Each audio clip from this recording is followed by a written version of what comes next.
तो कैसे हैं आप? आज मैं 5 ऐसी तरीका बताने वाला हूँ जिसे हैकर यूज करके हैकिंग करता है। तो फिर पहला है फिशिंग। कल्पना कीजिए कि आपका फोन बजता है। एक ईमेल आपको कहता है कि आप अपने बैंक अकाउंट को वेरीफाई कीजिए, जो कि बिल्कुल असली की तरह ही लग रहा होता है।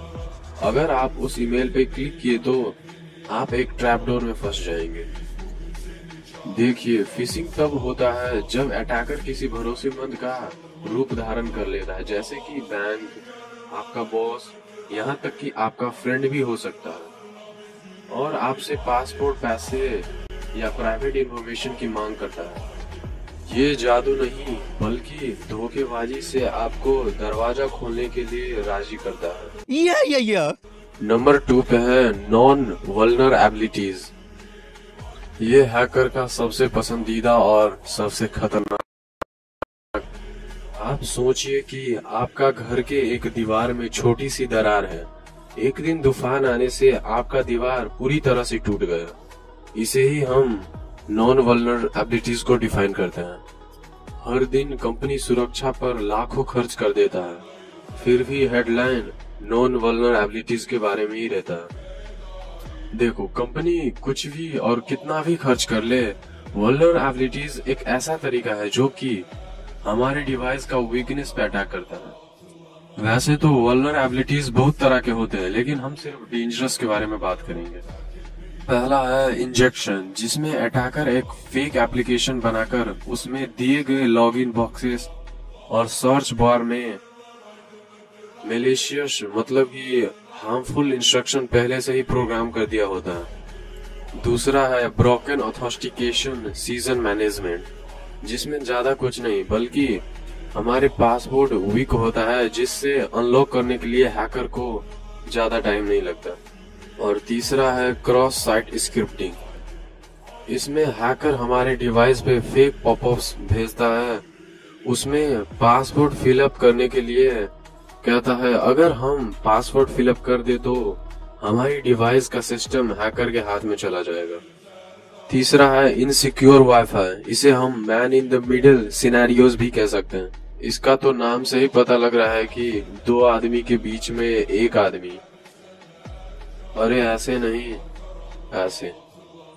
कल्पना कीजिए कि आप अपने जीएफ से बात करने के लिए किसी को कहते हैं, जान दे देंगे इसके लिए, और वो आपकी बात ना बोलकर अपोजिट में कह देता है और आपका बाबू गुस्सा हो जाता है। अगर आप अब तक नहीं समझे तो आप मुंह बंद एकदम। घर में पढ़ते नहीं हो क्या? पढ़ते तो हैं। कहाँ पढ़ते हो? चूतिया हम चूतिया है, हाँ? हम चूतिया है। चौथा नंबर पे मालवेयर। इसे हम रैनसमवेयर या फिर बैकडोर भी कह सकते हैं। कल्पना कीजिए कि आप सुबह उठे और आपके कंप्यूटर की हर फाइल को किसी अनजान व्यक्ति ने लॉक कर दिया और पैसे की मांग कर रहा है, या फिर किसी ने आपका कैमरा हैक कर लिया। इसे ही कहते हैं मालवेयर। ये mal plus ware equal to malware. बहुत ही खतरनाक होता है। आपको एक कहानी से इसे समझाता हूँ। एक बिजनेस ओनर एक असली दिखने वाली इनवॉइस अटैचमेंट को खोलता है। ये अपने आप ही रैनसमवेयर इंस्टॉल कर देता है और रातों रात ग्राहक की रिकॉर्ड्स, फाइनेंशियल जानकारी बर्बाद हो जाती है, और अटैकर एक चाबी देती है एक निश्चित कीमत पर। अब तो बिजनेस ओनर की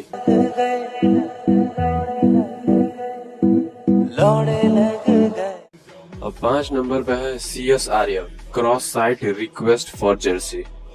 अपने ब्राउजर को एक ट्रस्टेड असिस्टेंट समझे, जो हमेशा आप अपने साथ रखते हैं, आईडी बेज।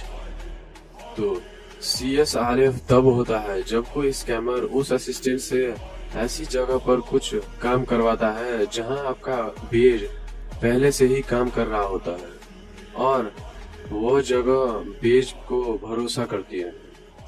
हमारे असली जीवन में CSRF हमारे ईमेल को चेंज कर सकता है, फंड को ट्रांसफर कर सकता है, जो कि बिना यूजर के सहायता से होता है। तो दोस्तों, आज के लिए इतना ही। आप लोग सब्सक्राइब कर दीजिए और अगली वीडियो में इसे डिफेंस कैसे करें उस पे वीडियो बनाऊंगा।